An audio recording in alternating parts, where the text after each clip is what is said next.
Hello student. In our previous lecture, we have discussed about different way of expressing concentration of a solution such as molarity, molality, mole fraction, etc. Again we have discussed about the vapor pressure. We know what is the vapor pressure. It is the pressure exerted by molecule of vapor on the liquid surface. So in this lecture we will discuss about lowering of a vapor pressure. So what is the lowering of vapor pressure? See the diagram again. This is a diagram which show vapor pressure, how the vapor pressure is generated. If in this simple water, if we add non-volatile solute, its vapor pressure is lowered. And the process is known as lowering of a vapor pressure. We will discuss this lowering in a vapor pressure brief in our next video. Before that, just try to understand what is the lowering of vapor pressure. Lowering of vapor pressure is given by the formula delta P is equal to P0 minus P, where P0 is vapor pressure of pure solvent, P is vapor pressure of solution. So student, we can make definition of lowering of vapor pressure. It is defined as it is a difference between vapor pressure of pure solvent and vapor pressure of solution. So let us see how the lowering of vapor pressure related with relative lowering in a vapor pressure. It is the ratio of lowering of vapor pressure to the vapor pressure of pure solvent. Therefore, it is given by the formula relative lowering in a vapor pressure is equal to P0 minus P upon P, where P0 is a vapor pressure of pure solvent and P is vapor pressure of solution. P0 minus P is equal to lowering of vapor pressure. Let us see how the measurement of lowering of vapor pressure is done. It is done by two methods. First, static method. Second, dynamic method. In a static method, we use differential manometer. See the diagram of differential manometer. It having the two bulb. One attached to the solvent limb, another attached to solution limb. Between part is joined by U-tube which having indicator liquid. Tap T1 and T2 attached to vacuum pump to remove the air content from the system. Let us see the working. To measure directly lowering of vapor pressure, the differential manometer is used. One limb of manometer is connected to the solution and other connected to the solvent. The manometer indicator liquid is of low density and low volatility.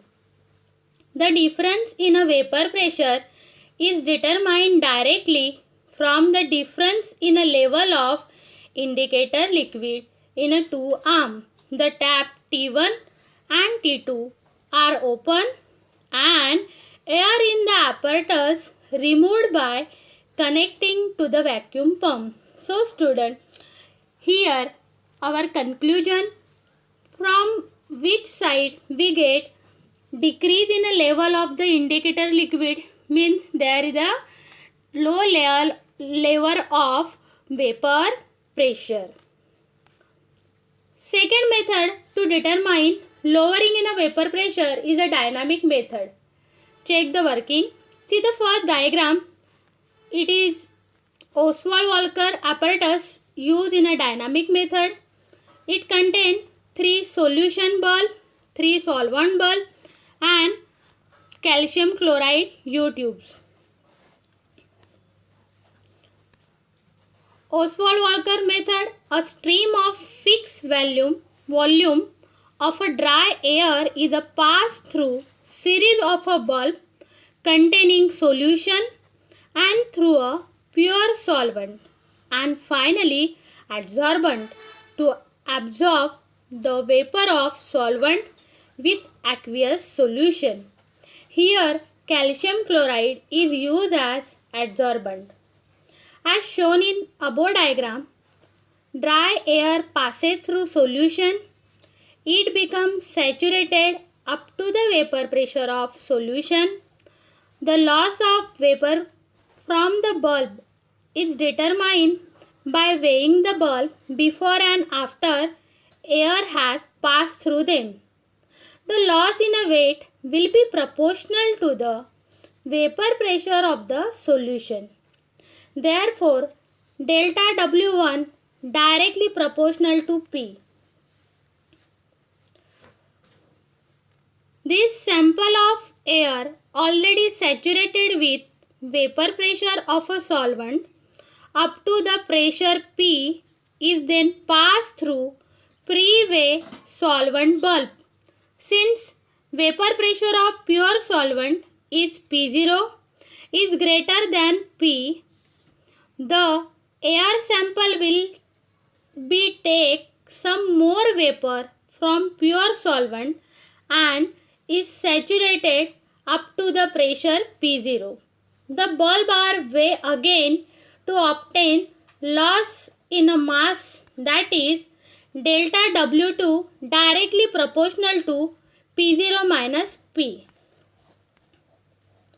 Finally, the air is passed through a set of weigh open U-tube containing adsorbent for solvent vapor. The increase in a mass of U-tube is determined and will be corresponding to delta W1 plus delta W2.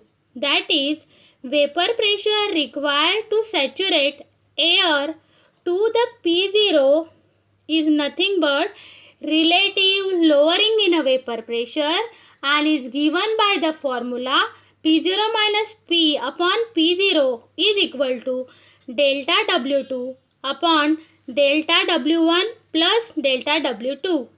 That is, loss in a mass of a solvent bulb divided by gain in a mass of calcium chloride tubes. So, in this way, we can determine relative lowering in a vapor pressure. Again, Raoult's law of vapor pressure. It is again related with the vapor pressure. As we are getting the term vapor pressure, again relative lowering in the vapor pressure. The law states that the partial pressure P of a solution is equal to the product of its mole fraction and vapor pressure of the pure solvent. So, according to Raoult's law, the partial pressure will be P is equal to P0 into X1. Here, X1 is a mole fraction of the solvent. Now, by rearranging the equation, we get X1 is equal to P divided by P0. Now, one equation subtracting from the 1 from the both side, we get 1 minus P by P0 is equal to 1 minus X1. We get P0 minus P upon P is equal to X2. But we know X1 plus X2 is equal to 1. Therefore, putting this value, we get X2 is equal to 1 minus X1. Now, putting the value of X2 in above equation, we get X2 is equal to, P0 minus P divided by P is equal to 1 minus X2, that is P0 minus P divided by P is equal to X2, where P0 is a vapor pressure of pure solvent, P is vapor pressure of solution. Thus, we get a new statement of Raoult's law. Thus, relative lowering in a vapor pressure is directly proportional to mole fraction of solute added. Here, the term x2 is always used for the solute, where the term x1 is used for solvent. So, I hope today you are getting about vapor pressure, relative lowering in a vapor pressure, again how to measure the vapor pressure by dynamic and static method. So for the next video, see the next link. Thank you.